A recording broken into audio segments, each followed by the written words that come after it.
Think of our bodies as a complex communication network. Cells constantly send and receive messages to function correctly. This is where drug-receptor interactions come in. Drugs act like messengers, binding to specific target sites called receptors on cells. This binding triggers a series of events, ultimately leading to a biological response. This interaction between a drug and its receptor is very specific, much like a key fitting into a lock. The shape, size, and chemical properties of the drug must complement the receptor for them to interact. Understanding this interaction is crucial for comprehending how drugs work. Receptors on our cells are not static entities. They can exist in two different states, inactive and active. Think of it like a light switch.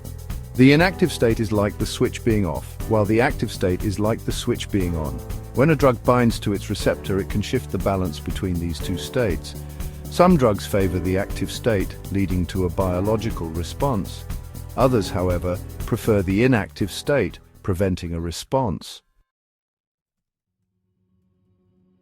Here's a fascinating aspect. Some receptors exhibit what's called constitutive or basal activity. This means they can switch to the active state even without a drug binding to them. Imagine a light switch that occasionally flickers on by itself.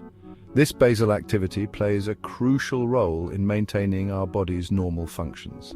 However, it also means that drugs can influence cellular activity by either enhancing or reducing this pre-existing activity. Now, let's discuss the different ways drugs interact with receptors, agonists. These drugs act like a key that perfectly fits and unlocks the receptor.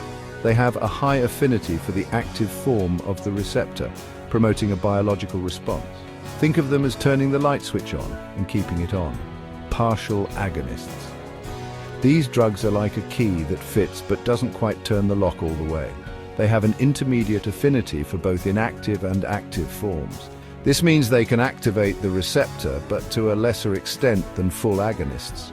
The light flickers but doesn't fully turn on. Conventional antagonists. These drugs bind to the receptor but don't activate it. They have an equal affinity for both inactive and active forms, essentially blocking other molecules from binding and preventing any change in receptor activity. They're like a key stuck in the lock, preventing anything else from opening it. Inverse agonists. These drugs are unique. They have a higher affinity for the inactive form of the receptor, actually reducing any basal activity. They are like turning the dimmer switch down, reducing the light even below its baseline level. Understanding these different drug-receptor interactions is crucial for developing new medications and understanding how existing drugs work. By targeting specific receptors and manipulating their activity, we can treat a wide range of medical conditions, from pain management to heart disease.